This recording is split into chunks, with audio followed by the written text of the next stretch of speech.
with this clue and this clue as well as that one, that means the murderer is... Oh! I have to do the ethics and aesthetics presentation. Well, give me a minute, and I'm gonna go prepare for that. Oh, that's much better. Well, yeah. Okay. Hello, I am Lindsay Metzger, and today I'm going to be talking about the ethics behind swearing, and if it's really that ethical. So some of the points that we're going to be covering today in that general area is a worldly perspective on cursing, a Christian perspective on cursing, and what that means for the Christian aesthetic, as most of us, if not all of us, in our class at Taylor are Christian, and how we should handle that in this world that we're living in currently. So now that we've covered the main basis of what I'm going to be talking about today, let's go ahead and start with a worldly perspective on swearing. Like I just said a minute ago, our first point that I'm going to be discussing today is cursing from the worldly perspective. Now, that can get kind of muddled, especially since we're looking at this mainly from a Christian point of view, because, well, I mean, I'm a Christian. Not all of us are identified with being a Christian as well. So, Smithy J. wrote an academic paper called Why We Curse, and discussing and looking at cursing through the neuropsychosocial theory, and talked about it at length in his paper and such. So, he said that based on the theory, cursing is never chaotic, meaningless, or random, which at first to me when I read it, I was like, this is ridiculous, of course it's random, but then I was like, well, if it were me saying a bad word, which, believe it or not, happens, I normally use it in a context that, like, there is no other word to describe what I'm going through, and sometimes it just comes out. So, yeah, it makes sense that it's not a random thing the majority of the time. Brett Levine from Quartz Magazine said that blurting curses is positively associated with authenticity, meaning that people were more likely to be honest if they said a bad word or two, or I would assume probably more than one or two. And this is part of a 3-part study that he was writing about, and how people, if they were being interrogated by the police and they were truly innocent, then they are truly innocent, or they know that they did something and they were being honest about it, they were more likely to curse at trying to prove their point. As my great friend from the Good Men Project said, swearing can convey emotion, and he also said that swearing might be considered a coping mechanism, or even a self-care strategy if you're trying to express your emotions in a way where they're, again, like I said earlier, there's no other word that can really convey the emotions that you're feeling. And in those situations, it would make sense, from a worldly perspective, to use vulgar language in that way. As we're going to look at later on in the discussion, there is a time and a place to curse. You don't want to do it in a professional setting, because that's just not smart. If you're in your own home, do as you please, but you know, we have to keep it professional in some places. So, the next thing we're going to be talking about is cursing from a Christian perspective. Another element of Christian ethics is the aesthetic portion, which is the other thing that we've covered in this class. So starting with that, I'm going to be talking about Eaton's first chapter and how he describes the 4 different types of aesthetic theories, which is the maker, audience, objective, or object slash event in the context, or the context. And in a piece of art, whether you're talking about like a Christian novel or Christian painting, or a Christian movie or some kind of like form of entertainment or art, you probably wouldn't use cuss words to describe it, because it will distort like the true meaning behind the whatever piece of art that it is. And as a Christian, I would not say that I wouldn't use a bad word to describe it. It would take the focus away from what the artist trying to show or trying to express, which is this is what I believe in. This is how I see God, and this is how I express my love for God in this way. And so, moving on a little bit more, talking about more an ethical side, is Richard Kite, who wrote an opinion article in the La Crosse Tribune talking about the show, the HBO series Hard Knocks, and how it's based on, like, I would assume real footage of Jeff's practices, and how Rex Ryan, the coach, one of the coaches for the Jets, runs his practices. And Tony Dungy commented that he uses a lot of vulgar language in the show, and he probably shouldn't be doing that. And then, which spawned a bunch of people saying, yeah, I agree, he shouldn't be saying that, whether it's because of who's watching the show, or just because it's not very nice. And some people were agreeing with Ryan, saying it doesn't really matter, it's his practices, let him do what he wants. And yes, I agree, his practice, he should do what he feels comfortable doing, and he even said himself that they're just words, it doesn't matter, but you should also be mindful that your practices are being recorded, and people are going to see what you're saying and what you're doing, and you should be mindful of that.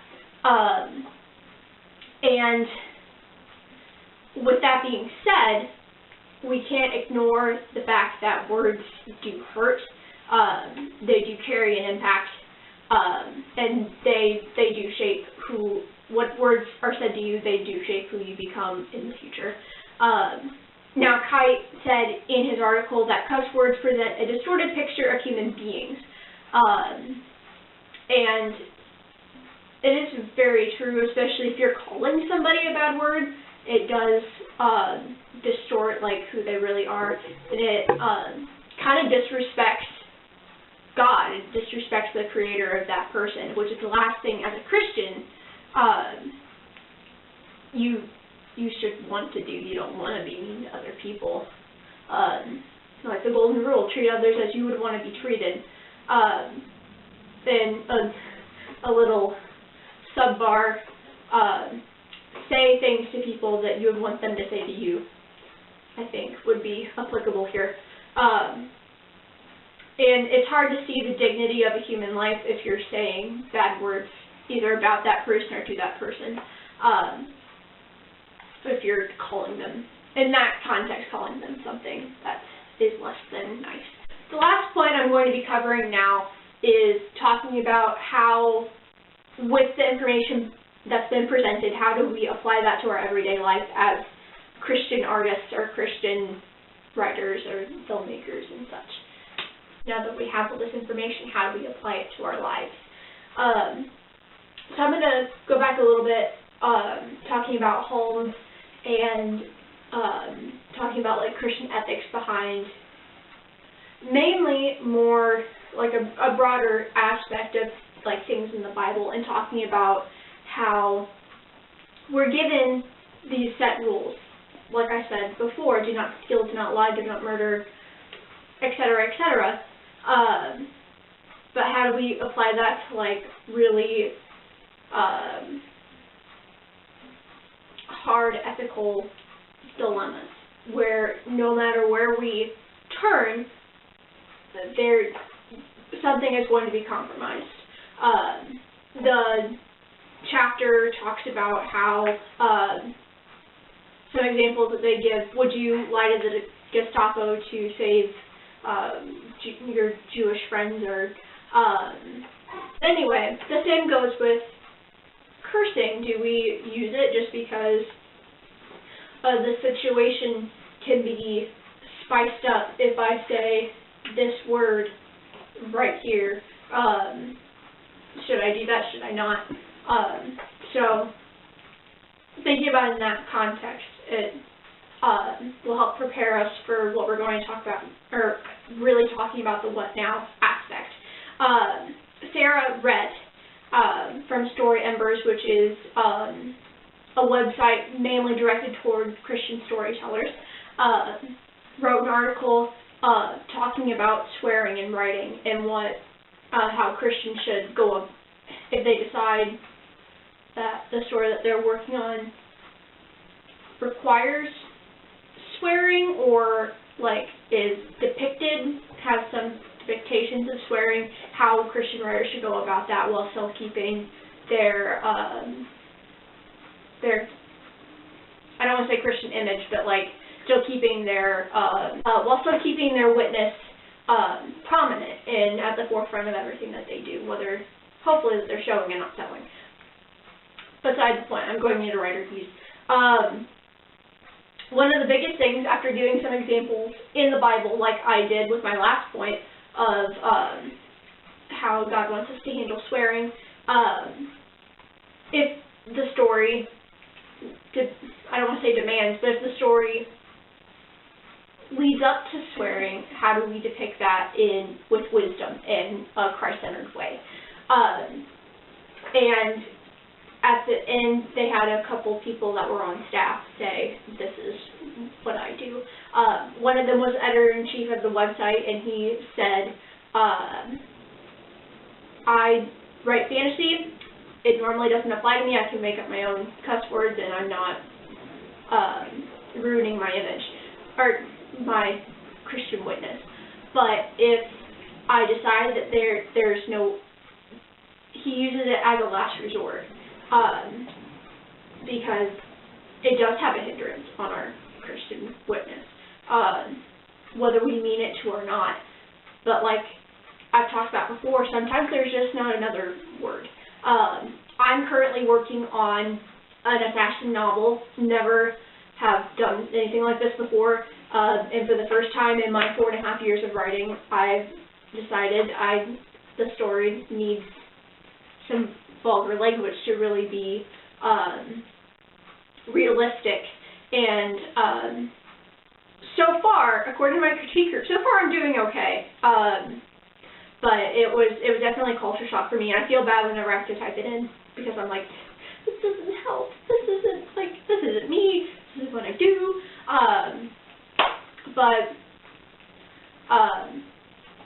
Yeah, coming from like how to take our Christian witness and not just put it in a box, but like and live it out and try to do things, but also like be creative at the same time. You have to be careful with what you do. And in that context, use curse words sparingly. The three things that I've talked about today, in regards to cursing and whether it's ethical or not in this day and age, we talked about what it looks like from a worldly perspective, a Christian perspective, along with like Christian ethics and aesthetics, and what to do with that information that we learned. For me, the biggest takeaway that I have from all of my research, all of my reading, is being mindful of my audience and being mindful of why I'm writing something or who I'm writing it for. Now, you're probably wondering, what does this have to do with me? What does this have to do in the context of what you're planning on doing in the future or what your major is? And that's okay. I can't respond the same way, I don't think, if I were a public relations major or a stratcom major, not even as a journalism major, but that's something that you can explore for yourself, and I would love to hear about it. I hope you guys are all staying safe. I hope it was informational, and that you learned something, either more about yourself or more about God through what I was saying.